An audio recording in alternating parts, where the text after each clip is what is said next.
तो Anton von Leeuwenhoek, father of microscopy. Anton von Leeuwenhoek ने सबसे पहले लिविंग सेल की डिस्कवरी की। एंटोन वॉन लीवेनहॉक जो है फादर ऑफ बैक्टीरियोलॉजी भी हैं, और सिंगल सेल मिनिमम रिक्वायरमेंट है किसी भी ऑर्गेनिज्म को लिविंग कहलाने के लिए। एक सेल सारे फंक्शन करने के लिए कैपेबल होता है, reproduction, movement, locomotion, respiration, osmoregulation, excretion, जितना भी एक सेल के अंदर जो भी फंक्शन एक पूरी बॉडी मिलके परफॉर्म करती है वो अकेले सेल भी परफॉर्म कर सकता है। इसीलिए यूनिसेलुलर ऑर्गेनिज्म का अपना खुद का एग्जिस्टेंस होता है। यूनिसेलुलर ऑर्गेनिज्म का अपना खुद का इंडिपेंडेंट एग्जिस्टेंट होता है। यूनिसेलुलर ऑर्गेनिज्म अपना इसेंशियल फंक्शन सारा परफॉर्म कर लेते हैं। Anything less than a complete structure of cell does not ensure independent living. Cell से नीचे अगर कोई कुछ है तो वो क्या लिविंग नहीं है। जैसे वायरस देखो, वायरस बेटा ए सेलुलर है, इसीलिए वो लिविंग में कंसीडर नहीं किया जाता। उसके अंदर सब कुछ है, न्यूक्लिक एसिड भी है, प्रोटीन भी है, but it do not considered under living organism and it do not placed under 5 kingdom classification of RH Whittaker. सबसे पहले सेल थ्योरी दिया था सिल्डन और स्वान नाम के साइंटिस्ट थे। सिल्डन जो थे वो जर्मन बोटेनिस्ट थे और स्वान जो थे वो ब्रिटिश जूलॉजिस्ट थे। सिल्डन और स्वान ने क्या बोला? सिल्डन ने बोला कि सारे के सारे प्लांट जो होते हैं, चूँकि बेटा ये बोटेनिस्ट थे तो इन्होंने बोला कि सारे के सारे जो प्लांट होते हैं are composed of different kind of cells, different तरह के सेल से बने होते हैं। बाद में ये सेल कॉम्प्रोमाइज़ होके टिश्यू बनाते हैं।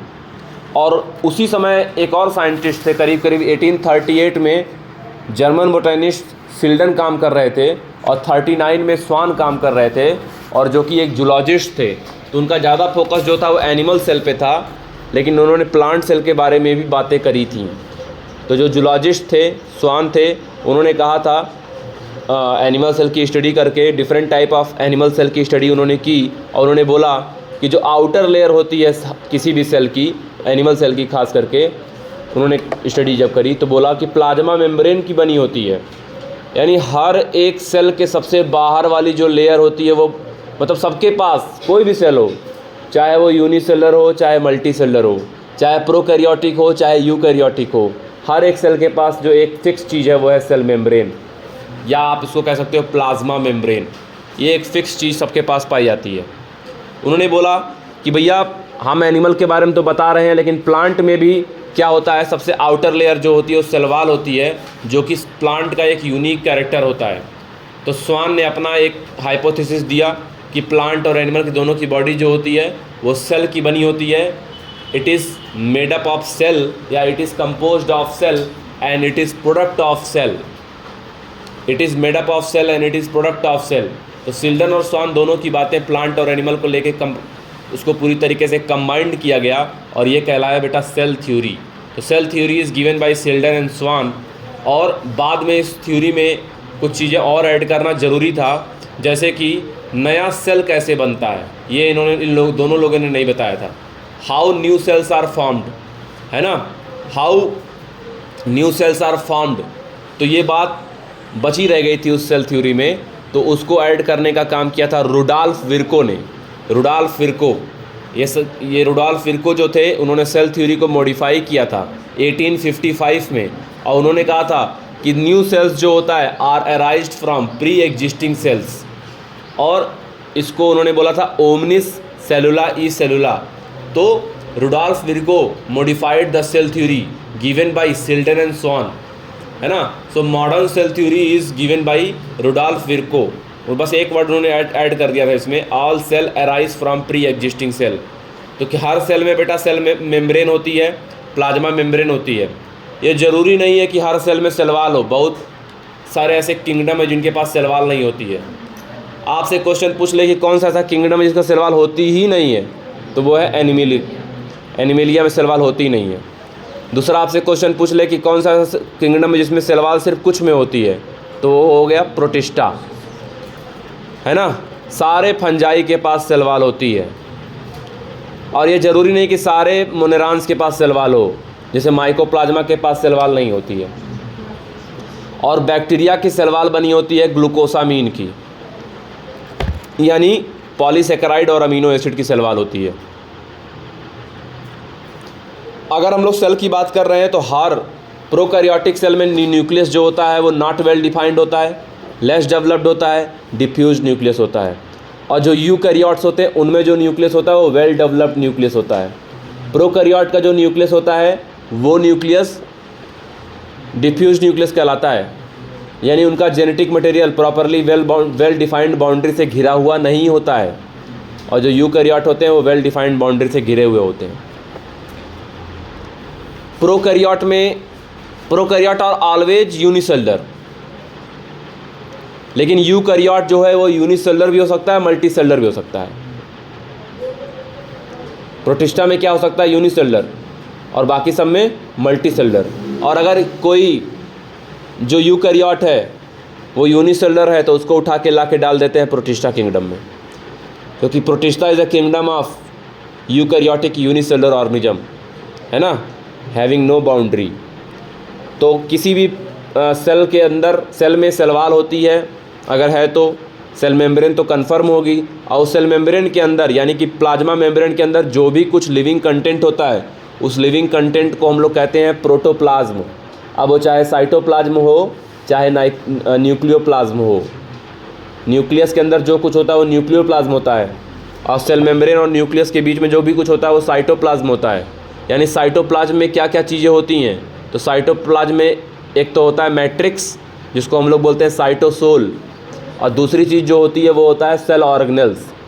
तो सेल ऑर्गेनेल्स हर एक सेल में होते हैं, चाहे वो प्रोकैरियोट हो चाहे यूकैरियोट हो। लेकिन प्रोकैरियोट में जो सेल ऑर्गेनेल होते हैं वो नॉन मेम्ब्रेन बाउंड होते हैं, और जो यूकैरियोट में जो सेल वॉल होते हैं वो मेम्ब्रेन बाउंड होते हैं।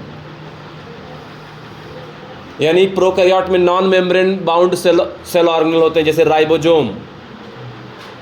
ऐसा नहीं कि राइबोसोम यहाँ नहीं पाया जाएगा, राइबोसोम एक ऐसा ऑर्गेनेल है बेटा जो कि नॉन मेम्ब्रेन बाउंड है, और वो हर सेल में पाया जाता है। इवन कई सारे ऑर्गेनेल के अंदर भी पाया जाता है, इसीलिए राइबोसोम को organelle with in the organelle बोलते हैं। तो ये सारी चीज़ें होती हैं। बहुत वैरायटी ऑफ सेल के शेप, साइज एंड एक्टिविटी होती है, डिपेंड करता है। जैसे माइकोप्लाज्मा इस धरती का सबसे स्मॉलेस्ट सेल है, जिसका साइज होता है 0.3 माइक्रोमीटर। बैक्टीरिया भी काफ़ी छोटा होता है, 3 से 5 माइक्रोमीटर इन लेंथ होता है। सबसे बड़ा सेल होता है ऑस्ट्रिच का एग, लार्जेस्ट सेल। अगर मल्टी सेलुलर ऑर्गेनिज्म की बात करें तो ह्यूमन रेड ब्लड सेल सबसे स्मॉलेस्ट हो जाएगा 7 माइक्रोमीटर का RBC, और सबसे लॉन्गेस्ट हो जाएगा नर्व सेल। याद रखिएगा, सेल कैसा है वो डिपेंड करता है वो किस तरह का फंक्शन करने जा रहा है, कहाँ पे है, और ये सारी चीज़ें डिपेंड करती हैं। उसका शेप और साइज उसके फंक्शन पे डिपेंड करता है। जैसे आप मीजोफिल सेल देखते हो राउंड एंड ओवल होता है, आप जाइलम ट्रैकिट्स देखते हो एलोंगेटेड होता है। नर्व सेल जो होता है वो ब्रांच्ड होता है, लॉन्ग होता है। आपने देखा था कॉलमनर एपिथेलियम, वो सिलेंडर लाइक होता है जिसके बेस पे न्यूक्लियाई होती है। क्यूबाइडल एपिथेलियम क्यूब लाइक था। स्क्वैमस एपिथेलियम इरेगुलर था। वाइट ब्लड सेल जो होता है वो अमीबॉइड होता है, अमीबॉइड इन शेप होता है। रेड ब्लड सेल जो होता है स्फेरिकल या बाई कॉनकेव होता है। तो सब कुछ फंक्शन के अकॉर्डिंग ही शेप है ना। हर चीज़ तुम्हारे बॉडी का फंक्शन जैसा वैसे ही तुम्हारा शेप है। जितना तुम्हारा शोल्डर होना चाहिए उतना शोल्डर है, जितना तुम्हारा हिप होना चाहिए उतना हिप है। जैसे तुम्हारे जो भी बॉडी का पार्ट होता है डिज़ाइन उसी हिसाब से होता है जिस हिसाब से उसका काम है। अब प्रोकैरियोटिक सेल की बात करें तो प्रोकैरियोटिक सेल में मेम्ब्रेन बाउंड ऑर्गेनेल नहीं होते हैं। प्रोकैरियोटिक सेल में ये सारे Golgi body, mitochondria, lysosome, vacuole ये सब नहीं होते हैं। ये सब चीज़ें क्या होती हैं? नहीं होती हैं। नेक्स्ट बात ये है कि जो प्रोकैरियोटिक सेल है इसके अंदर कौन कौन से लोग आते हैं, तो सोल मेंबर होता है बैक्टीरिया, और इसमें आते हैं बेटा ब्लू ग्रीन एल्गी वगैरह जो कि साइनोबैक्टीरिया कहलाते हैं। इसके अंदर आता है माइकोप्लाज्मा, प्लूरोनिमोनिया लाइक ऑर्गेनिज्म, ये सारे इसमें आते हैं। प्रोकैरियोटिक सेल बेटा देखने में सिमिलर होता है, लेकिन इसका बिहेवियर काफ़ी कॉम्प्लेक्स होता है और वैरायटी ऑफ शेप और फंक्शन को लेकर इनका यहाँ पर डाइवर्सिटी देखने को मिलता है। प्रोकैरियोटिक सेल की बात करें, यानी बैक्टीरिया का जो किंगडम है मोनेरा, उसके सेल जो है प्रोकैरियोटिक, इसके पास सेल वॉल होगा प्रॉपरली, है ना। मैक्सिमम सेल वॉल देखने को मिलती है आपको, माइकोप्लाज्मा में नहीं होती है।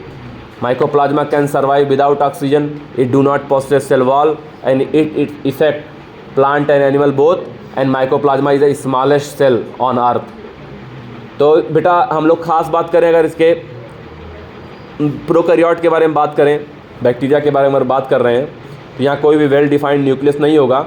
और सबसे खास बात ये होती है प्रोकैरियोट की कि जो इनका जेनेटिक मटेरियल होता है वो नेकेड होता है, किसी भी मेम्ब्रेन से घिरा हुआ नहीं होता है। और प्रोकैरियोट में जहाँ पर जेनेटिक मटेरियल पाया जाता है उस रीजन को हम लोग कहते हैं nucleoid, that region is called as nucleoid.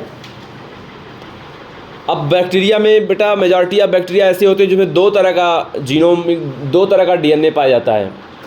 एक तो उनका मेन डीएनए जिसको हम लोग कहते हैं जीनोमिक डीएनए, जो लगभग सिंगल ही होता है, single chromosome, and that is circular DNA. और दूसरा जो होता है बेटा कुछ बैक्टीरिया के पास जो होता है, यहाँ पर उस जीनोमिक डीएनए के अलावा भी small circular extra chromosomal DNA पाया जाता है, जिसको हम लोग कहते हैं प्लाज्मिड, जिसका यूज़ आप बायोटेक्नोलॉजी में पढ़े थे, किस तरीके से बायोटेक्नोलॉजी में प्लाज्मिड का यूज़ किया जाता है। प्लाज्मिड होता है ऑटोनॉमस, सेल्फ रेप्लिकेटिंग, है ना, सर्कुलर एक्स्ट्रा क्रोमोजोमल डीएनए होता है। और प्लाज्मिड क्यों दिया गया, भगवान ने क्यों दिया है? कोई भी चीज़ भगवान ने ऐसे फर्जी नहीं दे दिया है ना। तो भगवान ने क्यों दिया है प्लाज्मिड? क्योंकि प्लाज्मिड जो है वो बैक्टीरिया को एंटीबायोटिक से रेजिस्टेंस बनाता है, जिसका यूज फिर हम लोग बायोटेक्नोलॉजी में करते थे। तो सारी चीज़ें यहाँ पाई जाएंगी बेटा। राइबोसोम भी यहाँ पाया जाता है, यहाँ पर प्लाज्मिड है जो कि एक्स्ट्रा क्रोमोजोमल डीएनए, यहाँ जीनोमिक डीएनए पाया जा रहा है। और इनका जो मेम्ब्रेन होता है, सेल मेम्ब्रेन जो होता है, वो अंदर की तरफ फोल्डिंग बनाता है, इनर फोल्डिंग बनाता है, फिंगर लाइक प्रोजेक्शन अंदर की तरफ बनाता है।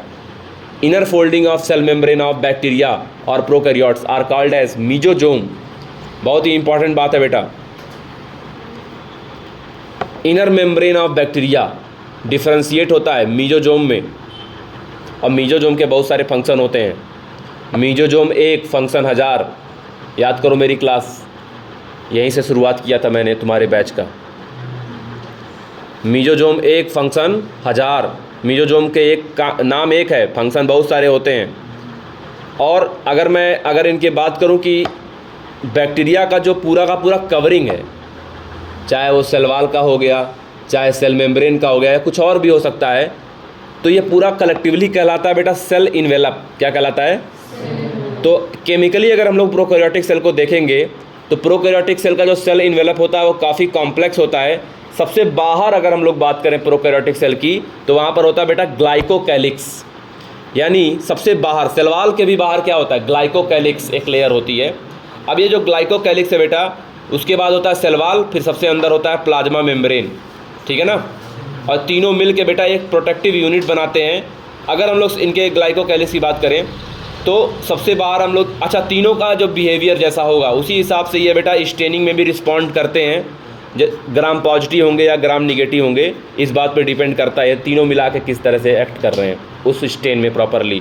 तो ग्लाइकोकैलिक्स बेटा जो होती है बाहर की लेयर होती है, सबसे आउटर मोस्ट है, थिक होती है, और इसका कंपोजिशन जो होता है अलग अलग तरीके का होता है। कभी कभी बेटा ये लूज फॉर्म में होती है तो स्लाइम लेयर बनाती है, और कभी कभी ये टफ लेयर में होती है तो कैप्सूल बनाती है ना। लेकिन मेजॉरिटी में कैप्सूल ही होती है, मेजॉरिटी में कैप्सूल होती है। स्लाइम लेयर जो होती है कुछ ही में बनाती है। और जो बाद में सेल वॉल होता है वो फ्रीली परमिएबल होता है, और सेल वॉल जो होता है स्ट्रक्चरल सपोर्ट देता है उस सेल को कि सेल जो है फूट ना जाए, टूट ना जाए, बस्टिंग ना हो जाए, कोलैप्सिंग ना हो जाए। और बाद में फिर आता है प्लाज्मा मेम्ब्रेन। तो प्लाज्मा मेम्ब्रेन चाहे हमारा हो, चाहे बैक्टीरिया का हो, चाहे किसी का भी हो, प्लाज्मा मेम्ब्रेन या सेल मेम्ब्रेन या प्लाज्मा लेम्मा जिसको आप कह सकते हो, ये तीनों बातें एक ही है। चाहे प्लाज्मा मेम्ब्रेन का हो, चाहे सेल मेम्ब्रेन का हो, या प्लाज्मा लेम्मा बोलो, जैसे मसल में था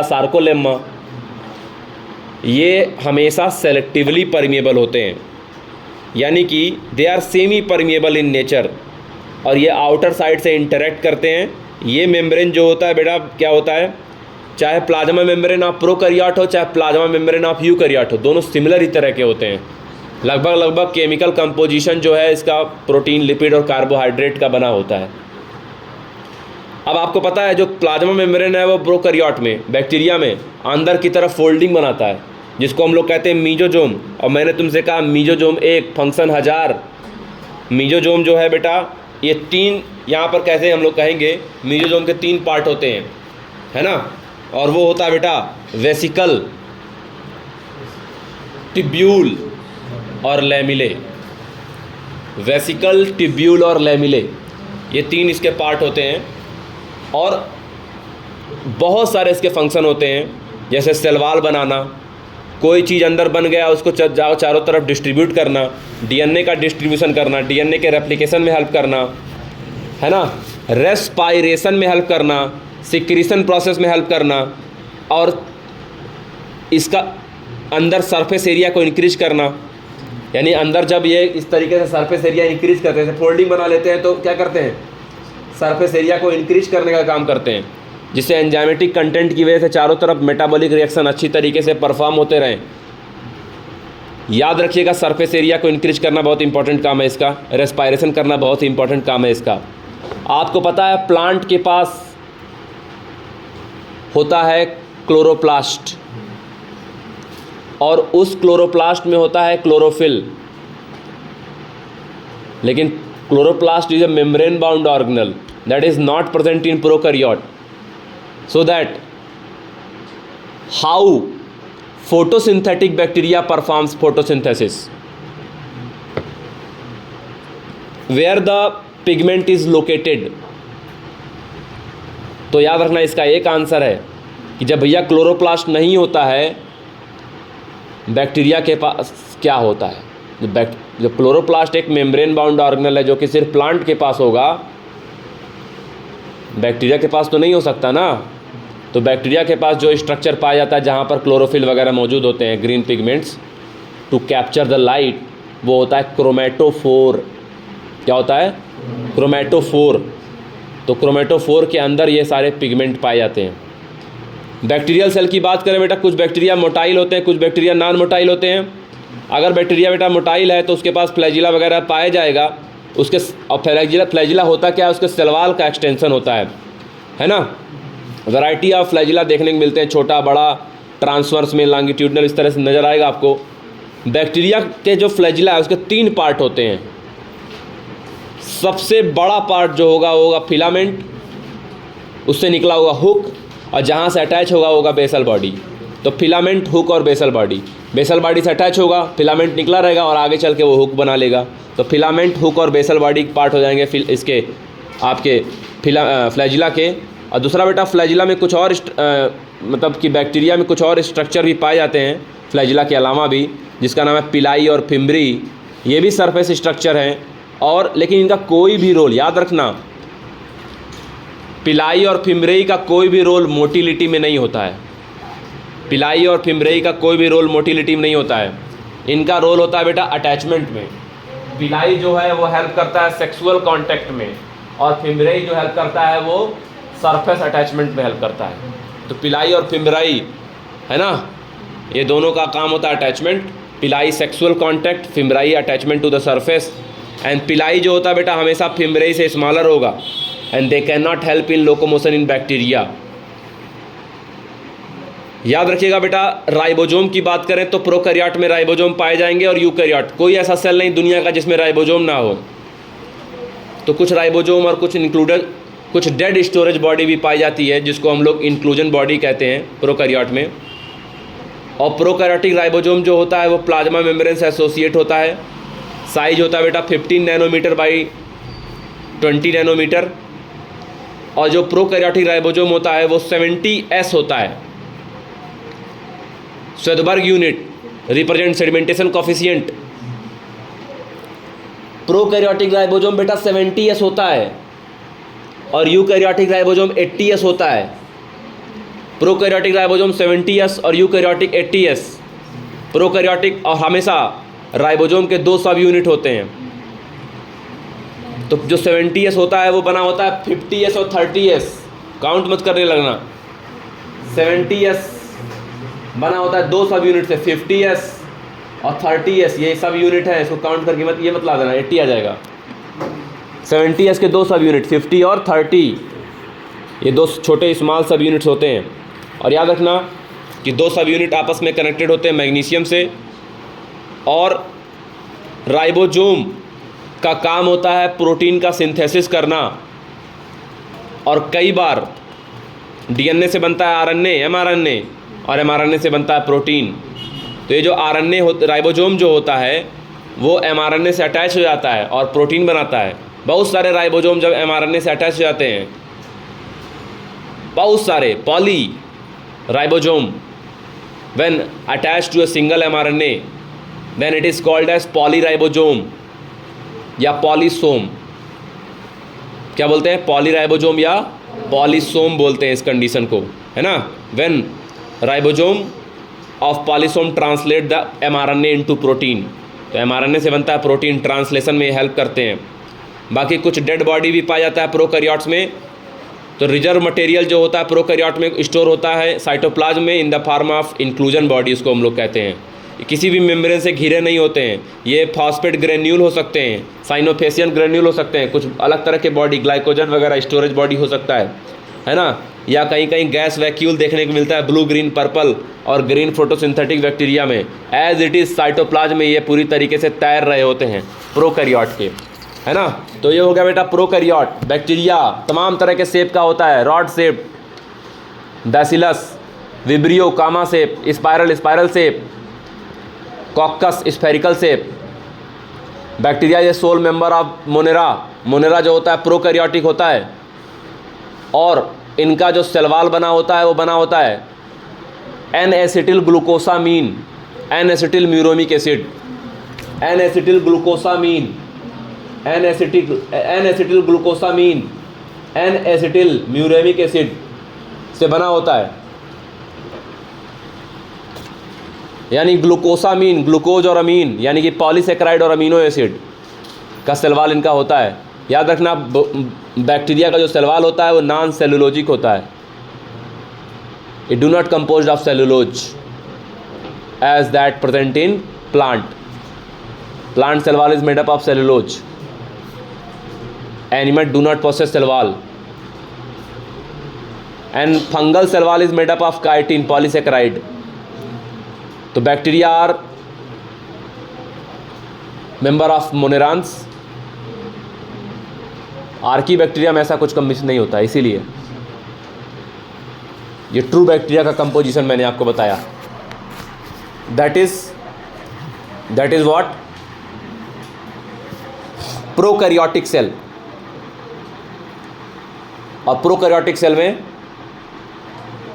मेसोसोम का नंबर याद रखना, मेसोसोम का फंक्शन याद रखना, नंबर नहीं, फंक्शन याद रखना।